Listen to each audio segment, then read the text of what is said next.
దేవుని యందు ప్రియమైన సహోదరి సహోదరులారా, దేవుని ప్రియబిడ్డలారా, మీ అందరికీ దేవుని పవిత్ర నామమున శుభాకాంక్ష. ఒక్కొక్కటిగా నేర్చుకుందాం, ధ్యానిద్దాం.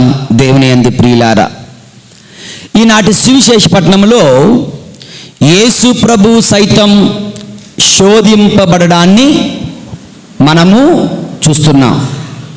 యేసు ప్రభు చూడండి, లూకా శుభవార్త 4వ అధ్యాయము 1వ వచనం.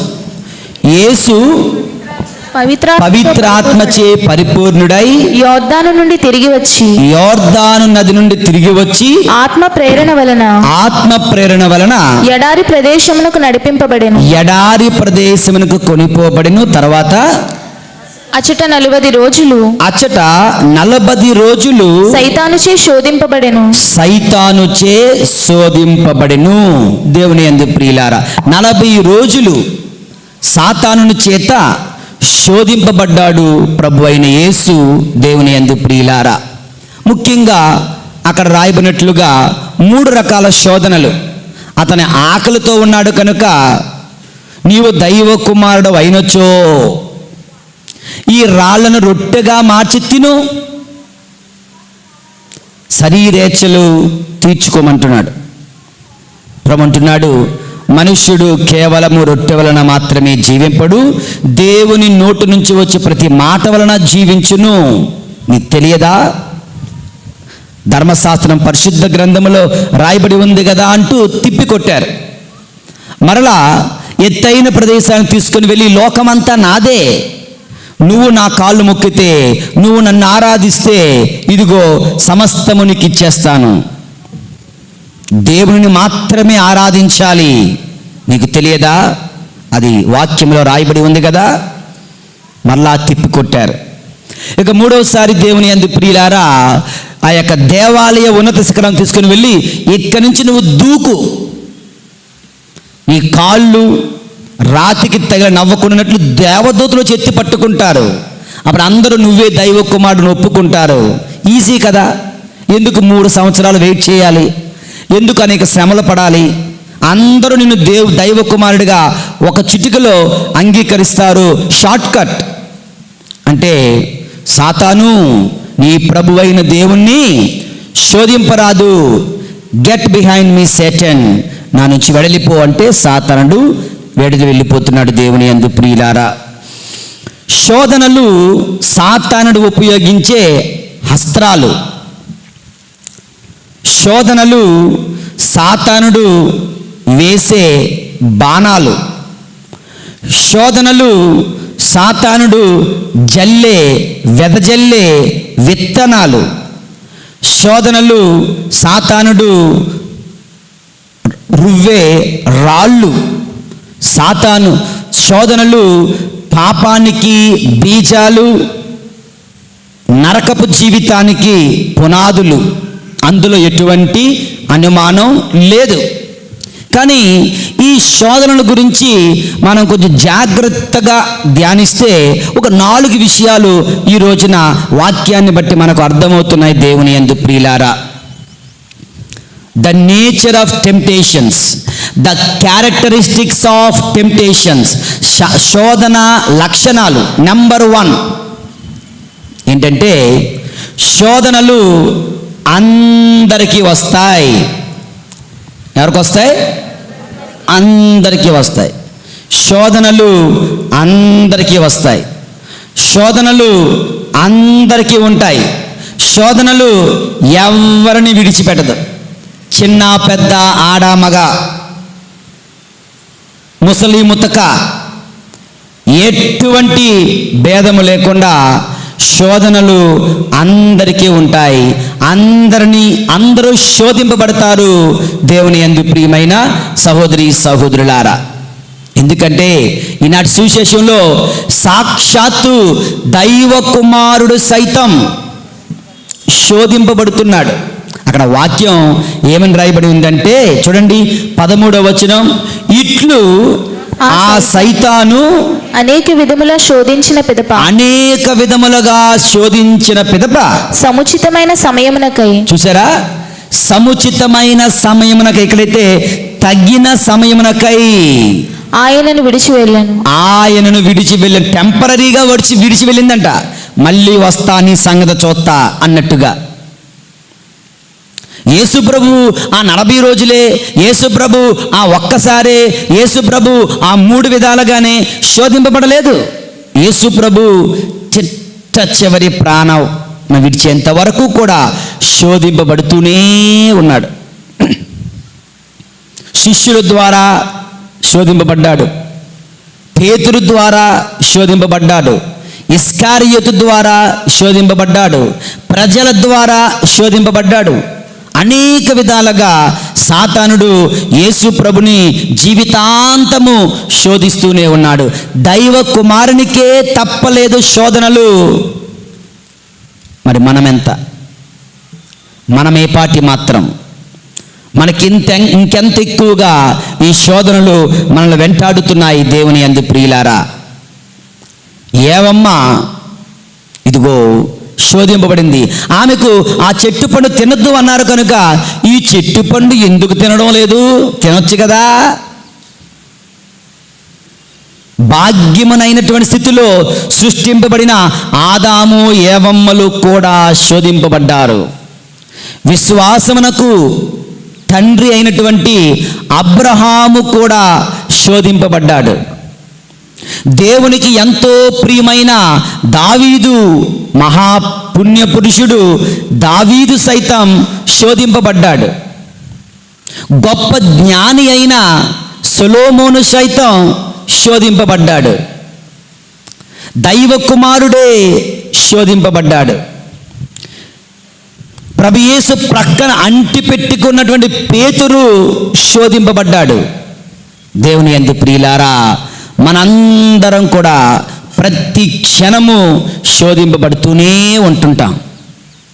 తప్పు చేయమని, పాపము చేయమని, మంచిని విడవమని, దేవునికి విరుద్ధంగా వెళ్ళమని, దేవునిపై తిరగబడమని, తల్లిదండ్రులపై తిరగబడమని, మంచిని చెయ్యొద్దని. అంతే కదా. ఒక మంచి చెప్పాలి అంటే దానికి శోషణలు పెట్టాలి. కానీ బూతి మాటలకి శోషణలు ఉన్నాయా?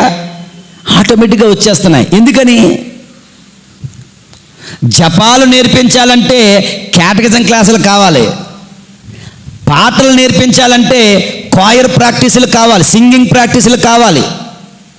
దేవుని వాక్యంలో బడపలాడి అంటే 1 గంట సేపు ప్రసంగం చెప్పాలి రోజును, అనే ఎక్కదు అనే కదా. చదువు రావాలి అంటే ట్యూషన్లు, స్కూళ్ళు, ప్రైవేట్లు ఎన్నెన్ని తతంగాలు. కానీ చెడ్డ మాటలు, బూతి మాటలు, అపవిత్ర కార్యాలు ఎవరో చెప్పాల్సిన ఆటోమేటిక్గా వచ్చేస్తున్నాయి. అది మన డిఎన్ఏలోనే ఉంది. ఎందుకంటే సాతానుడు ఎవరిని విడిచిపెట్టడు.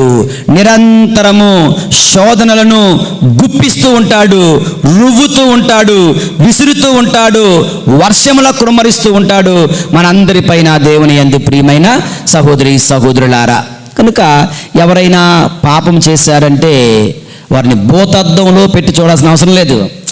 మానవులు కదా, బలహీనులు మనందరం. నేను శోధింపబడుతున్నాను, వాళ్ళు శోధింపబడుతున్నారు. నేను పాపం చేస్తున్నాను, వాళ్ళు పాపం కట్టుకుంటున్నారు. అందరికీ శోధనలు వస్తాయి. This is the first characteristic of temptations. దేవుని యందు ప్రియమైన సహోదరి సహోదరులారా, నీ భర్త ఏదైనా తప్పు చేశాడు అనుకో, ఓ పెద్ద ప్రపంచ యుద్ధం సృష్టించాల్సిన అవసరం లేదు. నువ్వు అదే బాపతి. నీ భార్య ఏమైనా తప్పు చేసిందనుకో, ఇల్లు పీకి పందిరేయాల్సిన అవసరం లేదు.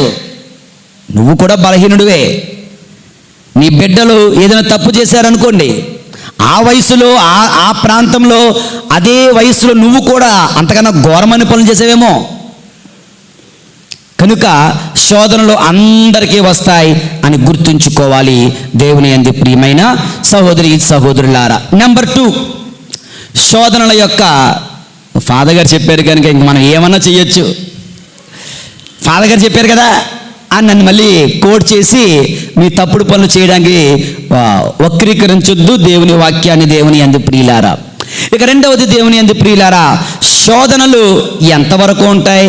ఫస్ట్ శోధనలు ఎవరికి ఉంటాయి చెప్పండి? ఎవరికి ఉంటాయి? గట్టిగా అందరికీ ఉంటాయి. ప్రతి ఒక్కడికి ఉంటాయి.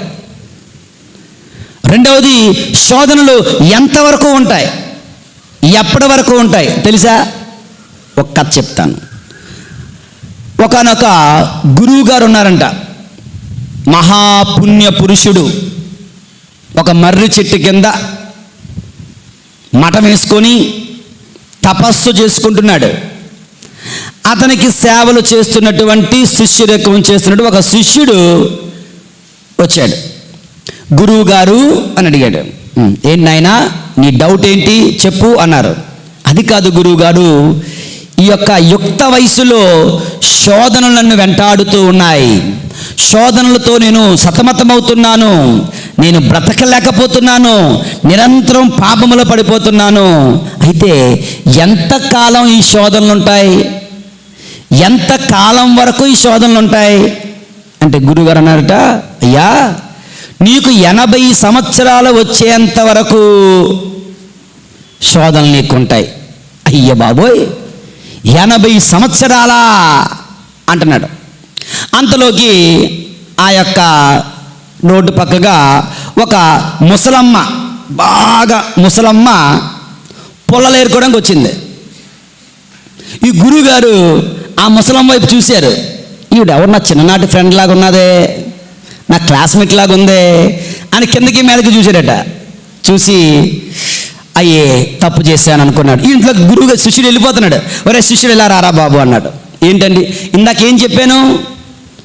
80 సంవత్సరాల వరకు శోధనలు వస్తాయి. 80 సంవత్సరాలు కాదు, ఇంకొక 5 వేసుకో, 85 సంవత్సరాల వరకు. నాకు 85 సంవత్సరాలు, 85 సంవత్సరాల వరకు శోధనలు వస్తాయి అన్నారట. దేవుని యందు ప్రియులారా, కాటికి కాలు చాచే వృద్ధులకు సైతం శోధనలు వస్తాయి. ఇప్పుడు కుర్రోని కనుక తప్పులు చేస్తాను, పెద్దవన ఇంత చెయ్యలే అంత లేదు అక్కడ. ఇంకా ఘోరమైన పాపాలు కట్టుకునే పరిస్థితి ఉంటుంది. ఎందుకంటే అది నీ కట్టె కాలేంత వరకు అంటారు చూడండి, అలా నువ్వు భూమిలో పాతి పెట్టేంత వరకు కూడా, ఆఖరి శ్వాస వరకు కూడా, చిట్ట చివరి గడియ వరకు కూడా సాతానుడు శోధిస్తూనే ఉంటాడు. అది మనల్ని వెంటాడుతూనే ఉంటాయి. దేవుని యందు ప్రియులారా, ఇది నగ్న సత్యం. దీనికి మనం సిద్ధపడాలి.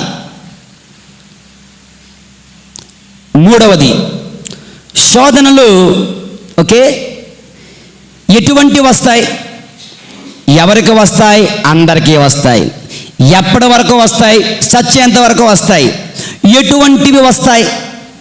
ఎటువంటివి వస్తాయండి అంటే దేవుని యందు ప్రియులారా, వారి వారి జీవిత అంతస్తులను బట్టి శోధనలు వస్తాయి.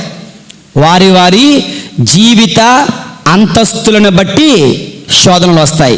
అంతస్తు అంటే డబ్బుల అంతస్తు కాదు, ఇది సిచ్యువేషన్ ఇన్ లైఫ్. ఉదాహరణకి చంటి పిల్లవాడు 5వ తరగతి చదువుతున్నాడు, లేదంటే 3వ తరగతి 5వ తరగతి చదువుతున్న 10 సంవత్సరాల వయసు ఉన్నవాడికి బారుకి వెళ్ళి మందు తాగాలన్న శోధన రాదు. అడిగి వస్తుందా? రాదు. వాడి శోధన ఏంటంటే అమ్మకు తెలియకుండా ఎక్కడ పంచదార తినేద్దామా, ఫ్రిడ్జ్లో ఉన్న ఐస్ క్రీమ్ ఎప్పుడు తినేద్దామా, అమ్మకు తెలియకుండా, నాన్నకు తెలియకుండా. అది వాడికి వచ్చే వాడి అంతస్తు బాల్యము. ఒక బాలుడిని ఏ విధముగా అపవిత్రపరచాలో సాతానుకు తెలుసు కనుక అటువంటి శోధనలు బాలుడికి వస్తాయి. ఓకే, ఒక చంటి పిల్లవాడికి 10 లక్షలు దొంగలించే అన్న శోధన రాదు. వాడికి వచ్చే శోధన ఏంటంటే పక్కవాడి బ్యాగులో పెన్సిల్ బాగుంది లాగేయి. వాడి అంతస్తు అది, పెన్సిల్ అంతస్తు. దేవుని యందు ప్రియులారా, యవ్వన ప్రాయంలో ఉన్నప్పుడు స్కూల్కి వెళ్ళరా అని తల్లిదండ్రులు, లేదా కాలేజీకి వెళ్ళరా అని తల్లిదండ్రులు అంటే, అమ్మా కాలేజీకి వెళ్ళొస్తానే అని చెప్పి సినిమాకి వెళ్తాడు. భీమలా నాయక్ ఇంటిలోనేమో కాలేజీకి వెళ్ళొస్తానంటాడు, ఎక్కడేమో సినిమాకి వెళ్తున్నాడు, వాడికి వచ్చిన శోధన అది, ఆ శోధనలో పడిపోవడం అది. దేవుని యందు ప్రియమైన సహోదరి సహోదరులారా, యుక్త వయస్సులో ఉన్నప్పుడు, ఇక వివాహితులకు ఒకసారి శరీరేచ్ఛలు అలవాటు పడిన వాడికి అవే ఎక్కువ వస్తూ ఉంటాయి. వ్యభిచారపు ఆలోచనలు, వ్యభిచారపు తలంపులు, మాటలు అది వెంటాడుతూనే ఉంటాయి. పేదవాడికి కోట్లు కొల్లగొట్టాలని ఉండదు, రాజకీయ నాయకుడికి కోట్లు కొల్లగొట్టాలని ఉంటుంది. అటువంటి శోధనలు వస్తాయి. ఇక్కడ మన బయటన ఉంటారు పక్షిగాళ్ళు, వాళ్ళు గొడవలు ఆడు, పెద్ద పెద్ద గొడవలు, ఈ ప్రపంచ యుద్ధం వచ్చేసింది అని పరిగి వస్తాం బయట లోపల నుంచి. వాళ్ళ గొడవ ఏంటంటే, నా రూపాయి ఆడు తీసేసుకున్నాడు, ఈ రూపాయి ఆడు తీసేసుకున్నాడు, ఆవిడేమో అందరినీ తీసుకోమని చెప్పితే వీడు ఒక్కడే తీసేసుకున్నాడు. మీరు ఇచ్చినప్పుడు అందరికీ ఇవ్వను సరిగ్గా, ఒకరికి 10 రూపాయలు ఇచ్చి వెళ్ళిపోతావు, వాళ్ళు కొట్టుకుంటూ నేను వెళ్ళి వాళ్ళు విడిపించాల్సి వస్తుంది, నా తలనొప్పి పోతుంది. రే 10 రూపాయల కోసం ఏంట్రా ఇంత పెద్ద గొడవ? వాళ్ళ అంతస్తుకి అదే శోధన. దేవుని యందు ప్రియులారా, రాజకీయ నాయకుడికి 1,00,000 కోట్లు 1,000 కోట్లు శోధన. ఎవరి అంతస్తుకు తగ్గట్టుగా వాళ్ళకు సాతానుడు శోధిస్తూ ఉంటాడు. దేవుని యందు ప్రియమైన సహోదరి సహోదరులారా, జాగ్రత్తగా ఉండాలి. నీ జీవిత అంతస్తును బట్టి, నువ్వు చదువుకునే విద్యార్థివైతే నీ చదువును పాడు చేసే విధంగా, నువ్వు ఒక ఉద్యోగివైతే నీ ఉద్యోగాన్ని పాడు చేసే విధంగా, నువ్వు ఒక వ్యాపారివైతే నీ వ్యాపారంలో అక్రమాలకు పాల్పడే వ్యక్తిగా, నువ్వు ఒక గురువువి మఠవాసివైతే నీ యొక్క ప్రమాణాలను పాడు చేసే విధముగా, నువ్వు ఒక తల్లివైతే నీ బాధ్యతలను నిన్ను పాడు చేసే వ్యక్తిగా శోధనలు సాతానుడు గుప్పిస్తూ ఉంటాడు. దేవుని యందు ప్రియమైన సహోదరి సహోదరులారా, ఎవరికి వస్తాయి? ఎప్పటికి వరకు వస్తాయి? ఎటువంటి వస్తాయి? వారి వారి అంతస్తుని బట్టి వస్తాయి. Okay, the last one, characteristics of temptation. శోధనలు మంచివా చెడ్డవా? శోధనలు మంచివా చెడ్డవా? మంచివా చెడ్డవా?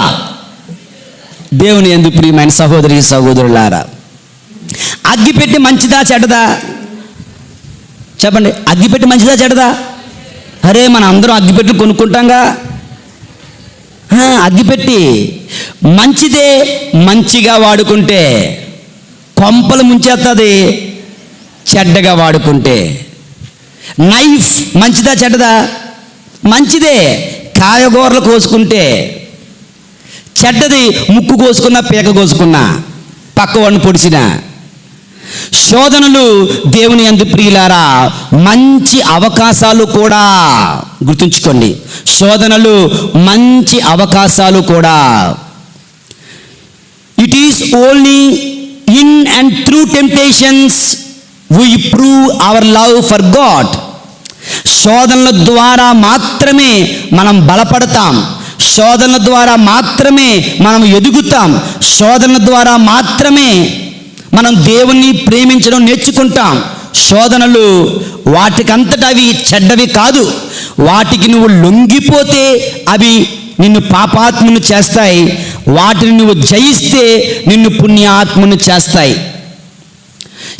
శోధనలకు నువ్వు లొంగిపోతే నువ్వు బలహీనుడు అయిపోతావు, శోధనలు నువ్వు జయిస్తే నువ్వు ఆత్మ బలవంతుడు అవుతావు. శోధనలకు నువ్వు లొంగిపోతే నువ్వు శాపగ్రస్తుడు అవుతావు, శోధనలు నువ్వు జయిస్తే నువ్వు ధన్యుడవు, ఆశీర్వంతుడవు, కృపను పొందుకున్నవాడవు అవుతావు. శోధనలు లేకపోతే దేవునికి మన ప్రేమ ఎలా తెలుస్తుంది? పరీక్షలు లేకపోతే ఒక పిల్లవాడిని 10వ తరగతి నుంచి ఇంటర్మీడియట్కి ఎలా పంపించడం? ఇంటర్మీడియట్ పరీక్షలు లేకపోతే అతని డిగ్రీకి ఎలా పంపిస్తాం? ఆ డిగ్రీలో లేదా ఎంట్రన్స్ టెస్టులు లేకపోతే అతను ఒక ఎంబీబీఎస్కో మరొక చదువులకు ఎలా పంపిస్తాం? అక్కడ పరీక్షలే లేకపోతే అతనికి ఒక బాధ్యత, ఒక డాక్టర్గా, ఒక లాయర్గా, ఒక పోలీస్గా, ఒక గురువుగా ఎలా నిర్ణయిస్తాం? పరీక్షల ద్వారా మన శక్తి వెల్లడి అవుతుంది, పరీక్షల ద్వారా మన భక్తి వెల్లడి అవుతుంది, పరీక్షల ద్వారా మన ప్రేమ వెల్లడి అవుతుంది. కనుక పరీక్షలు, శోధనలు ముఖ్యం. శోధనలు కావాలి, శోధనలు ఉండాలి. పాపానికి 3 మెట్లు అంట. పాపానికి 3 మెట్లు. మొట్టమొదటిది సాతానుడు వచ్చి, ఇదిగో చెట్టు పండు తింటావా. ప్రపోజల్ పెళ్ళికి 3 మెట్లే. పెళ్లి కూతుర్ని తీసుకొని వస్తారు. పెళ్లి కూతుర్ని తీసుకొస్తారా, పెళ్లి కొడుకుని తీసుకొస్తారా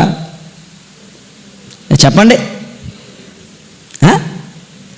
పెళ్లి కూతురు పెళ్లి కొడుకు ఇద్దరింటికి వెళ్తారు కదా. ఓకే, పెళ్లి కొడుకు కూర్చుంటాడు, రెడీగా ఉంటాడు. ఓకే, పెళ్లి కూతుర్ని ముస్తాబు తీసుకొని వస్తారు. ప్రపోజల్, ప్రెజెంటేషన్ అనుకుందాం. Step number 1. Number 2, pleased or displeased. అమ్మాయిని చూసి తెల్లగా ఉందనుకో, బా భలేగా ఉంది ఈ అమ్మాయి, రెడీ, సంతోషం. ఓకే, ఆ అమ్మాయి అందవిహీనంగా ఉందనుకో, అబ్బో ఇలా ఉందేటి అనుకుంటాడు. Displeased, pleased or displeased. సంతోషిస్తాడు లేదా దుఃఖిస్తాడు, ఏదో ఒకటి. సంతోషించాడనుకో, ఎరా నచ్చిందా అమ్మాయి అంటే ఓకే, ఎస్. నచ్చలేదంటే తర్వాత చెప్తానని చెప్పు, ఇప్పుడేం చెప్పకు నువ్వు, ఓకేనా? నో. పెళ్ళికి 3 మెట్లు. అమ్మాయిని ప్రజెంట్ చేయడం, అందులో ఆనందము లేదా దుఃఖము వ్యక్తపరచడం. ఆనందం అయితే ఎస్ చెప్పడం, దుఃఖం అయితే నో చెప్పడం. అయిపోయినట్టు పని. ఓకే, పెళ్ళి. అలాగే పాపానికి 3 మెట్లు. సాతానుడు వచ్చి చెట్టు పండు తింటావా, ప్రజెంటేషన్, పెళ్లి చూపులు మొదలయ్యాయి. అప్పుడు అలా చూస్తే ఆమె కంటికి అది ఎలాగుందంట, కన్నుల పండగగా కనిపించింది. ఆనందం, అబ్బా ఎంత బాగుందో, ఇంతకాలం ఈ పండు కోసం చూడలేదే, అందులో ఆనందాన్ని పొందింది. నెక్స్ట్ ఏం చేస్తుంది, కన్సెంట్ అంటే ఎస్ చెప్తూ చెయ్యి చాచి పండు లాగి తింటుంది. దేవుని యందు ప్రియులారా, ప్రభు దగ్గరికి కూడా సాతానుడు వచ్చాడు. ఇదిగో నీకు ఆకలిగా ఉంది కదా, నీకు డబ్బులు తీసుకోవడం లేదు, నీకు ఆకలిగా ఉంది. ఎస్, నాకు ఆకలిగా ఉంది, కనుక రాయిని రొట్టెగా మార్చి తినొచ్చు కదా. Presentation, proposal. ప్రభు అందులో ఆనందాన్ని చూశాడా, దుఃఖం చూశాడా, సంతోషించాడా, బాధపడ్డా? అందులో ఆనందం చూడలేదు. నిజమే కదా, ఆకలి ఎత్తుంది కదా, రాయిని రొట్టిగా మార్చి తినొచ్చు కదా. అందులో ఆయన ఆనందాన్ని చూడలేదు. అందులో he was displeased in that proposal. వద్దు, బాగలేదు అనుకున్నాడు. Next, consent or not consent, saying yes or no. He says no. Adam ఏవమ్మలకు యేసు ప్రభుకి తేడా. ఆదాము ఏవమ్మలను సాతానుడు ఎలా శోధించాడో సేమ్ టు సేమ్ యేసు ప్రభుని కూడా అలాగే శోధించాడు. వాళ్ళ ముందు పాపము పెట్టాడు, ఇతని ముందు పాపాన్ని పెట్టాడు. వాళ్ళు ఆ పాపములో ఆనందించారు, ప్రభు అందులో దుఃఖాన్ని వెలబుచ్చాడు. ఆనందించారు కనుక దానికి ఎస్ చెప్పారు, ప్రభు దానికి నో చెప్పాడు. మన జీవితంలో దేవుని యందు ప్రియమైన సహోదరి సహోదరులారా, మనం చేసే ప్రతి పని ముందట, ప్రతి పాపము ముందట ఈ 3 స్టెప్స్ టకటగా జరిగిపోతుంటాయి. హలో, వింటున్నారా? ప్రతి పాపము నీ ముందు ఉంచబడుతుంది. అందులో నువ్వు ఆనందము, ఓకే ఆనందమో దుఃఖాన్ని వెలబుచ్చుతావు. ఆనందమైతే దాన్ని అందిపుచ్చుకుంటావు, దుఃఖమైతే వద్దు నాయన నాకు ఇది వద్దు బాబు అంటావు. కనుక పాపము ఒక క్షణంలో చేసేసాను, అనుకోకుండా చేసేసాను అనడానికి లేదు. ఈ all this procedure precedes a sin, ముందుగా వెళ్తుంది. కనుక శోధనలు మంచికే. శోధనలు ఆదాము ఏవమ్మలను బలహీనులు చేస్తే యేసు ప్రభుని బలవంతుని చేశాయి. ఆదాము ఏవమ్మలను శాపగ్రస్తులు చేస్తే యేసు ప్రభుని ధన్యుని చేశాయి. ఆదాము ఏవమ్మలను దేవునికి దూరం చేస్తే యేసు ప్రభుని దేవునికి దగ్గర చేశాయి. ఆ శోధన జయించాడు కనుక మార్కు శుభవార్తలో ఉంటుంది, దెయ్యాలు వెడలి వెళ్ళిపోయాయి, దేవదూతలు వచ్చి సేవలు చేయడం మొదలుపెట్టారు. సాతానుడు వెళ్ళిపోయిన వెంటనే దేవదూతలు వచ్చి యేసయ్యకు సేవలు చెయ్యడం మొదలుపెట్టారంట. దేవుని యందు ప్రియులారా, నువ్వు శోధనలు జయిస్తే శక్తిని పొందుకుంటావు, శోధనలు జయిస్తే ఆత్మబలాన్ని పొందుకుంటావు, శోధనలు జయిస్తే దేవునిని ప్రేమించిన వాడవవుతావు, శోధనలు జయిస్తే దేవునికి ఇంకా దగ్గర అవుతావు. కనుక శోధనలు ఒకందుకు మంచిదే, దాన్ని సరైన రీతిలో వినియోగించుకుంటే దేవుని యందు ప్రియమైన సహోదరి సహోదరులారా, యేషువా వందనం, యేషువా స్తోత్రం, యేసువా స్తోత్రం, తండ్రి వందనం, తండ్రి వందనం, తండ్రి స్తోత్రం, తండ్రి స్తోత్రం, ఆత్మదేవా వందనం, ఆత్మదేవా వందనం, ఆత్మదేవా స్తోత్రం. ఆత్మదేవా స్తోత్రం. Praise the lord, praise the lord, praise the lord, praise the lord, praise the lord, praise the lord, praise the lord, praise the lord, praise the lord, praise the lord, praise the lord. Praise the lord. ఒక భాగం అయిపోయింది, section A. రెండవ భాగంలో అడుగు పెడుతున్నాం. Okay, part B. ఏంటి? ఈ శోధనలు అందరికీ వస్తాయి, చివరి వరకు వస్తాయి, వారి వారి అంతస్తుని బట్టి వస్తాయి. ఇది మంచిదే అంటున్నారు కదా ఫాదర్ గారండి, మరి వాటిని జయించాలంటే ఏం చెయ్యాలి, ఏ మందు తినాలి, ఏ డ్రింక్ తాగాలి అని అడుగుతారేమో. ఎస్, శోధనలు జయించడానికి కూడా కొన్ని మార్గాలు ఉన్నాయి. ఇది నేను సిద్ధపడుతున్నప్పుడు, రాత్రంతా ఆలోచిస్తున్నప్పుడు, ప్రిపేర్ అవుతున్నప్పుడు అనిపించింది. చాలామంది కరోనా డాక్టర్లు, అవునా, కరోనాను ట్రీట్ చేసిన ఎంతోమంది డాక్టర్లు కరోనా గురించి వాళ్ళకి బాగా తెలుసు, అవునా, వాళ్ళకి తెలియదే ఉండదా? కరోనా గురించి వాళ్ళకి బాగా తెలుసు, కానీ వాళ్ళు సైతం కరోనాకు దొరికిపోయారు. శోధనల గురించి నేను చెప్తున్నాను, నేను కూడా బలహీనుడినే. ఒక డాక్టర్ కరోనా గురించి చెప్తాడు, కానీ ఆయన సైతం కరోనాకు లోనవుతున్నాడు కదా. గురువులుగా, బోధకులుగా మాలాంటి వాళ్ళు ఎవరైనా కానీ పాపము గురించి బోధిస్తాం, శోధనల గురించి బోధిస్తాం, కానీ శోధనలకు అతీతులం కాదు, పాపానికి అతీతులం కాదు. మనందరం కూడా పాపములో పడిపోతూ ఉన్నటువంటి బలహీనులమే. కానీ అందరం కలిసికట్టుగా దీనిని ఎలా జయించాలో తెలుసుకోవాలి. ఓకే, చాలామంది ముఖ్యంగా ప్రజలు వీళ్ళు ఎన్ని పాపాలన్నా చేసేయచ్చు, గురువు మాత్రం అయ్యో ఆయన ఆ మాట ఎలాగనిసాడు, ఆయన అలాగే చేసేసాడు, ఈ లా పాయింట్లు తెస్తారు. సారు, గురువు గారు కూడా ఒక మనిషే. ఆయన ఆకాశం తెరవబడగా అలా దిగొచ్చి మీ ముందు నిల్చోలేదు. గురువు మీ మధ్యలో నుంచి ఎన్నుకోబడ్డాడు, మీకు సేవ చేయడానికి, దేవునికి మొరపెట్టడానికి మీ తరపున. ఆయన కూడా మానవ మాత్రుడే. పాప సంగీతానికి వచ్చినప్పుడు ఎవరైనా ఒక వ్యక్తి వాళ్ళ పాపాలు చెప్తుంటే, చీ ఇలాంటి పాపాలు చేసిందా అని ఎవరు అనరు. ప్రభువా, నాకన్నా ఈవిడ, నాకన్నా ఈయన ఎన్నో రెట్లు పునీతుడు, ఎందుకంటే ఆయన తన పాపాలను ఒప్పుకుంటున్నాడు, నేను ఇంకా ఒప్పుకోలేదేమో. ఈయన సిన్సియర్గా ఉన్నాడు, నేను ఇంకా సిన్సియర్గా లేనేమో. ఈయన బలహీనుడు, నాలాంటి బలహీనుడే, నా మీద దయ చూపుతున్నావు కదా, ఆయనపై దయ చూపండి అంటాడే కానీ మిమ్మల్ని అసహించుకోడు, లేదా వాటిని గుర్తుంచుకోడు, మిమ్మల్ని దూరం పెట్టడు. దేవుని యందు ప్రియులారా, సరే మన టాపిక్ వద్దాం. శోధన జయించాలంటే ఏం చేయాలి?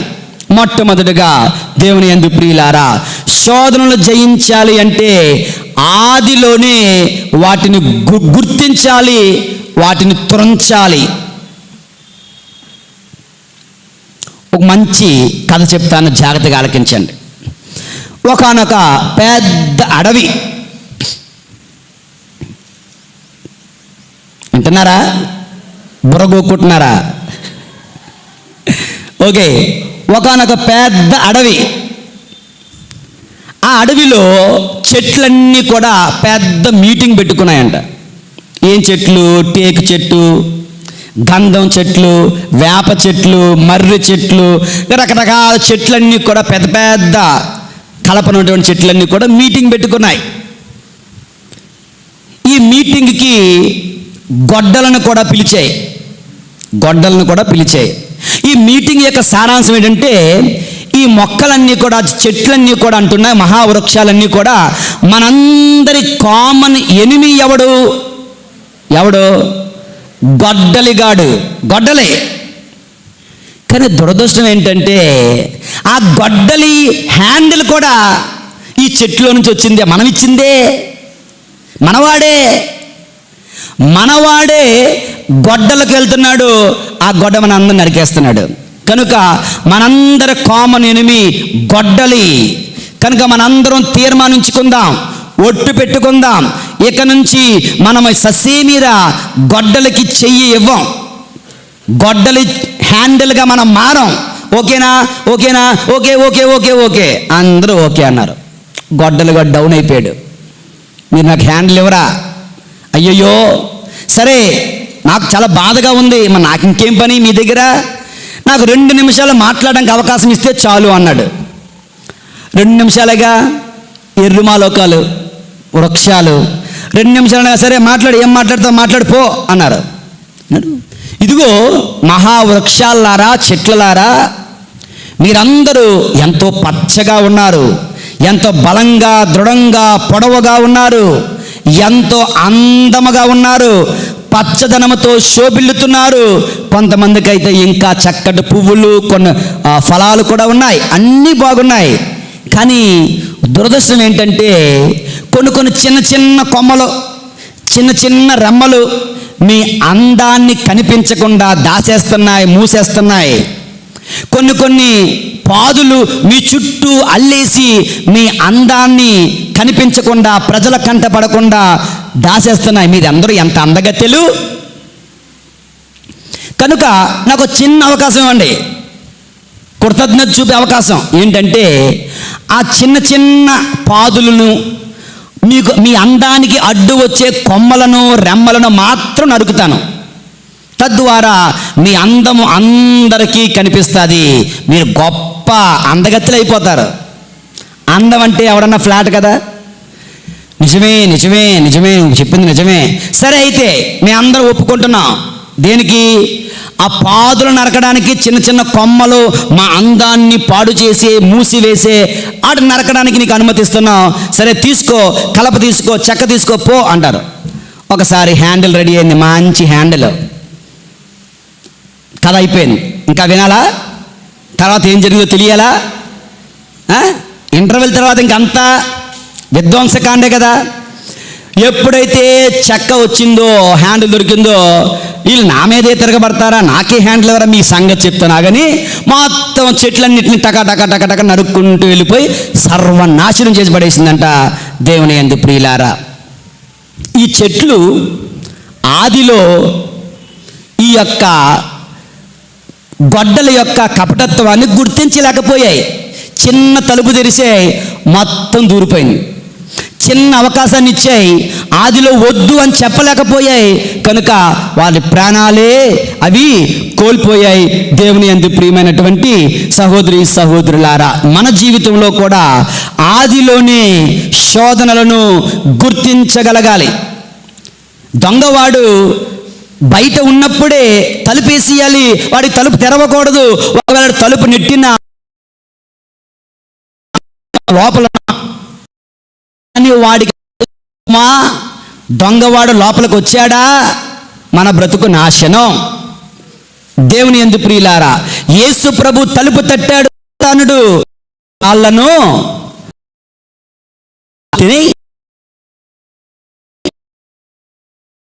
ఇక్కడ నుంచి నన్ను నో అన్నాడు ప్రభు. అరే ఇక్కడి నుంచి దూకు, అందరూ చప్పట్లు కొడతారు. రాజులోని నో అన్నాడు ప్రభు. రాజ స్నానం ఆయన చూచాడు. వెంటనే ఎంత భక్తుడు, అతనికి తెలియంది ఏమైనా ఉందా? అయ్యో ఇది తప్పు కదా అని వెనక్కి తిరిగి వచ్చేస్తే ఆయన ఎంత గొప్పగా ఉండేవాడు. జీవితం వెనక్కి రాకుండా ఆ శోధన గుర్తించలేకపోయాడు. ఆ శోధనలో పడిపోయాడు. ఘోరమైనటువంటి శాపాలు, బాధలు, యుద్ధకాండ, మరణకాండను ఆయన అనుభవించాడు. దేవుని యందు ప్రియులారా, నీ జీవితంలో ఎదురయ్యే శోధన. ఈ శోధన అంటే ఒక ఎగ్జాంపుల్ చెప్తానే. తపస్సు కాలంలో టీవీ వేయొచ్చా? దివ్యవాణి టీవీ ఛానల్ కోసం టీవీ వేసుకుంటాం. Okay, right. Divyavani TV channel ఎక్కడ ఉంది? ఈ 60వ ఛానల్లో ఉంటుంది. 60వ ఛానల్కి వెళ్ళాలంటే 1, 2, 3 నొక్కుతా, లేదా 60వ ఛానల్ గుర్తుకు రాదు. 60, 16 నొక్కావు, అందులోకి ఇష్టమైనది అన్నమాట. ఇది చూసేసిన తర్వాత అయిపోయింది, పాపంలో పడిపోయావు. దేవుని యందు ప్రియులారా, ఇలా ఉంటుందన్నమాట. ఈరోజు ఉదాహరణకి ఎవరైనా సరే ఈ 40 రోజులు మాంసం తినను అనుకున్న వాడికి చెప్తున్నాను. అనుకున్నవాడు తినను అనుకున్నాడు. ఓకే, చుట్టాలు వచ్చారు కదా, చుట్టాల కోసం ఒక్కరోజే. చుట్టాలు వెళ్ళిపోయిన తర్వాత ఆ చుట్టాల రోజు, అవునా, మళ్ళా మనం బలహీనపోతాం. దేవుని అంతే, శోధనలను ఆదిలోని కలిగినప్పుడు దానిని సునాయాస జయించగలుగుతావు. ఆదిలోని శోధనలను గుర్తించలేకపోతే ప్రభు ఎలా జయించారు? దేవుని వాక్కుతో, ఆత్మ ప్రేరణతో జయించారు. అవునా కదా? వాక్యం చెప్తుంది 4వ అధ్యాయం 1వ వచనం, యేసు ప్రభు పవిత్రాత్మచే పరిపూర్ణుడై, ఆయనలో పరిశుద్ధాత్మ శక్తి ఉంది కనుక ఆ యొక్క పాపాన్ని ఆయన గుర్తించగలిగాడు. తర్వాత ఆత్మ ప్రేరణ వలె ఎడారికి కొనిపోబడెను. ఆత్మ ప్రేరణచే ఆయన ఎడారికి కొనిపోబడ్డారంట. నీవు యేసు ప్రభు వలె ఆత్మశక్తితో నింపబడినట్లయితే you can fight the temptations, you can fight the devil. దేవుని యందు ప్రియులారా, మనం ఎప్పుడు కూడా ఏమని ప్రార్థిస్తాం? ఆరోగ్యాన్ని ఇవ్వండి, ఆరోగ్యాన్ని ఇవ్వండి, ఆరోగ్యాన్ని ఇవ్వండి అంటాం. ప్రభా నీ ఆత్మవరమతో నన్ను దీవించండి ప్రార్థన చేస్తామా? మ్యాక్సిమం నో, ఏదో 1, 2 సార్లు.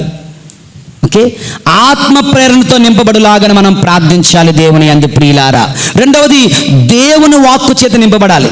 దేవుని వాక్కు చాలా ముఖ్యం. దేవుని వాక్కుకు సాతానుడు కంపిస్తాడు. ఇదిగో రాయిని రొట్టిగా మలుచు అంటే ప్రభు ఏమన్నారో తెలుసా? ద్వితీయోపదేశకాండము 8వ అధ్యాయము 3వ వచనాన్ని ఉపయోగించారు. సాతానుడు వేసే బాణానికి యేసు ప్రభు ఒక బాణం వేశాడు. సాతానుడు శోధనని బాణం వేస్తే యేసు ప్రభు ఆ శోధనకు సంబంధించిన వాక్యాన్ని తిరిగి సంధించారు. ఏమని? అతడు మీకు అనుకువను నేర్పెను. ఓకే, మేము మొదట ఆకలితో బాధించి అటు పిమ్మట మన్నా భోజనమును అనుగ్రహించెను. ఓకే, ఇట్టి భోజనమును మీరు గాని మీ పితరులు గాని ఏనాడు ఆరగించి ఎరుగరు. ఓకే, నరుడు కేవలము భోజనము వలననే జీవింపజాలడు, రొట్టె వలన మాత్రమే జీవింపజాలడు. కానీ ప్రభువు సెలవిచ్చు ప్రతి వాక్కు వలన కూడా జీవించును. మీరు పాత సినిమాలు చూసారా? ఈ రామాయణం అది కూడా ఇక్కడ ఒక బాణం వేస్తాడు, అది అని వెళ్తుంటది. అవునా? అవుతుంది, ఆడొక బాణం వేస్తాడు, అది ఆ బాణాలు కొట్టుకుంటా ఉంటాయి. అవునా? అదే యుద్ధం. ఓకే, సో శోధన, ప్రభు కూడా దేవుని వాక్కును సంధించారు. దేవుని వాక్కు దగ్గర సాతాను శోధన ఓడిపోయింది. దేవుని యందు ప్రియులారా, నువ్వు ఆకలెత్తుంది రాయిని రొట్టిగా చేసుకో అంటే మానవుడు కేవలము రొట్టె వలన మాత్రమే జీవింపడు కదా, దేవుని వాక్కు వలన జీవిస్తాడు కదా. దేవుని వాక్కుతో నేను జీవిస్తాను పో. రెండవది దేవుని యందు ప్రియులారా, ఇదిగో నన్ను ఆరాధించు అంటే ద్వితీయోపదేశకాండము 6వ అధ్యాయము 13వ వచనాన్ని సంధించారు ప్రభు. మీరు ఆ ప్రభువునకు భయపడుడు, ఆయనకు మ్రొక్కుడు. అంతే, ఆయనకు మ్రొక్కుడు, దానినే ఆయనను మాత్రమే ఆరాధింపుడు. మరొక బైబిల్లో, నా బైబిల్లో అయితే ఆయనను మాత్రమే ఆరాధింపుడు అని కూడా ఉంటుంది. దేవుని యందు ప్రియులారా, ఈ యొక్క వాక్యముతో ఆ శోధనను ప్రభు జయించారు. మూడవది, ఇదిగో నువ్వు ఇక్కడి నుంచి దూకేయి, దేవుడు దూతలను పంపిస్తాడు, బైబిల్లో ఉంది కదా, ధర్మశాస్త్రం ఉంది కదా అన్నప్పుడు మరొక వాక్యము 6వ అధ్యాయము 16వ వచనం. చేసినట్లుగా మునుపు మస్సా చెంత చేసినట్లుగా ప్రభువును మరలా మీరు మరలా దేవుణ్ణి పరీక్షకు గురి చేయవద్దు. శోధింపవద్దు. నీ దేవుడైన ప్రభువును నీవు శోధింపరాదు అన్నటువంటి మాట ద్వారా ప్రభు మరొక్కసారి దాన్ని జయించారు. దేవుని యందు ప్రియులారా, పాపాన్ని జయించాలంటే ఆదిలోనే గుర్తించాలి. పాపాన్ని జయించాలంటే దైవ ప్రేరణచే, ఆత్మచే, వాక్కుచే నింపబడాలి. వందనం. Praise the lord. Praise the lord. ఏం చేయాలో తెలుసా? దైవ ప్రేమచే నింపబడాలి. దేంతోని? గట్టిగా అందరూ ఇటుపక్క గట్టిగా. అది చాలా తక్కువ మనకి. దైవ ప్రేమచే నింపబడాలి. ఒక గురువు గారు దగ్గరికి ఒక శిష్యుడు వెళ్ళాడంట.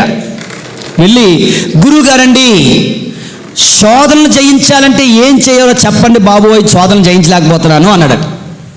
అంటే వెంటనే గురుగారు ఒక కొవ్వొత్తి తీసి చెయ్యి పెట్టు అన్నారట. చెయ్యి పెడితే కాలుతుంది. ఆ చూడండి నిప్పు ఎలాగుందో, అది ఎలా అగ్ని జ్వలిస్తుందో, చెయ్యి పెడితే కాలుతుంది కదా కదా అదేవిధంగా నీ హృదయములో దైవ ప్రేమ అనే జ్వాలను రగిలించు. యేసు ప్రభు సాతాను శోధనలు జయించాడు. ఎందుకంటే అతను తండ్రిని ఎంతగానో ప్రేమించాడు. మనం ఎందుకు శోధనలో లొంగిపోతాం? Because we are not having the love for God. We are lacking the love of God. దైవ ప్రేమ మనలో లోపిస్తుంది కనుకనే శోధనలో మనం పడిపోతున్నాం. This is the answer. You should know why you always sin. It's because you don't love God. దేవుని నువ్వు ప్రేమించేటప్పుడు మరలా పాపంలో మనం పడిపోతాం. దేవుని యందు ప్రియమైన సహోదరి సహోదరులారా, ఇంకా ఆఖరిగా నాలుగవది, శోధనలు జయించాలంటే ఒకటి ఆదిలో గుర్తించాలి, దేవుని వాక్కుతో ఆత్మచే నింపబడాలి, దైవ ప్రేమతో జ్వలించాలి. నాలుగవది, శోధన జయించాలంటే పరుగులెత్తాలి, ఉరుకులెత్తాలి, ఉరకలేయాలి. ఏంటి పరుగులెత్తాలంటే ఏంటి? దేవుని యందు ప్రియులారా, మంచి ఎండ మలమల మాడుతుంది అనుకో, ఏం చేస్తావు? ఇప్పుడు చూడండి, పూజ అయిపోయిన తర్వాత ఎలా దిగుతారో, కాళ్ళు కాలిపోతూ ఉంటాయి, ఎక్కడ నీడ ఉండదు, పరుగు. ఎండ బాగా ఉన్నప్పుడు నీడ కొరకు పరిగెడతాం కదా. వర్షం పడుతుంది, నువ్వు వర్షంలో పడితే మొక్క అయిపోతావు, అంటే జ్వరం వచ్చేస్తుంది. కానీ నాన్న ఎప్పుడు వర్షంలో తడకూడదు అన్నప్పుడు వర్షం పడిన వెంటనే ఏం చేస్తాం? వర్షంలో హాయిగా తాపీగా నడుచుకుని ఎవడ వెళ్తాడా? ఎవడు వెళ్తాడండి. ఓకే, వర్షం పడిన వెంటనే పరుగు, ఎక్కడ షెల్టర్ ఉంటే అక్కడ. దేవుని యందు ప్రియులారా, పిల్లలు చూడండి, వాళ్ళు రోడ్డు మీద నడుస్తూ ఉంటారు, వాళ్ళ అమ్మ నాన్న ఎక్కడో దూరంగా ఉన్నారు అనుకుందాం. ఒక కుక్క వచ్చి బౌ అన్నది అనుకో, ఏం చేస్తాడు? దాని దగ్గరికి వెళ్తాడా? అమ్మా అని పరిగెడతాడు, నానో అని పరిగెడతాడు. ఒక ప్రమాదం వచ్చినప్పుడు పరుగులు ఎత్తుతున్నారు చూశారు. ఎండ కాసినప్పుడు, వర్షం పడినప్పుడు, ప్రమాదం వచ్చినప్పుడు ఎలా పరిగెడుతున్నారో, శోధన వస్తుంది అనగానే పరుగులెత్తాలి. శరీరంతో కాదు, మనసులో, ఓ దేవా నాకు సహాయం చేయి, ఓ ప్రభువా నాకు సహాయం చేయి. Cry out to God, lord help me. Desperately ప్రార్థన చేయాలి. ప్రభువా, ఈ శోధనల నుంచి నన్ను కాపాడండి. చంటి పిల్లవాడు ప్రమాదము గుర్తించి తండ్రి దగ్గరికి, తల్లి దగ్గరికి శోధనలు గుర్తించి శోధన వేళల్లో దేవా సహాయం చేయి, మరియ తల్లి ప్రార్థన అంటూ ఆ తల్లి మరియా చెంతకు, యేసయ్య చెంతకు నువ్వు పరుగులెత్తాలి. ప్రియమైన సహోదరి సహోదరులారా, అలా చేసిన నాడున మనం శోధనలను జయించగలుగుతాం. ఈ రోజున మీకు తెలియకుండా 8 విషయాలు చెప్పాను. శోధన యొక్క లక్షణాలు 4, అందరికీ వస్తాయి, చచ్చే వరకు వస్తాయి, వారి వారి అంతస్తును బట్టి వస్తాయి. అవి కూడా వాటిలో కూడా ప్రయోజనం ఉంది. అందుకే దేవుడు మనకు వాటిని అనుమతిస్తాడు. దేవుడు శోధించడు, దేవుడు శోధించలేడు. ఎందుకంటే దేవునిలో చెడు అన్నది, చీకటి అన్నది లేదు కనుక. మరి జయించాలంటే దేవుని యందు ప్రియులారా ఆదిలోనే గుర్తించాలి. దేవుని వాక్కు చేత, ఆత్మ చేత నింపబడాలి. దైవ ప్రేమతో జ్వలించాలి. శోధన సమయంలో ప్రార్థిస్తూ ప్రభు నీడలకు పరిగెత్తాలి. దేవుని యందు ప్రియులారా ఈ యొక్క వాక్యమును ఆధారంగా చేసుకొని, ఈ వాక్యమును మరలా ధ్యానిస్తూ శోధనలు జయించి పవిత్రతలో, పుణ్యములో ఎదుగుతారని ఆశిస్తూ మీ అందరి కొరకు ప్రార్థిస్తూ మేము దీవిస్తూ ఉన్నాను. పరిశుద్ధుడైన దేవుడు మనల్ని దీవింతురుగాక. పితా, పుత్ర, పరిశుద్ధాత్మ నామమున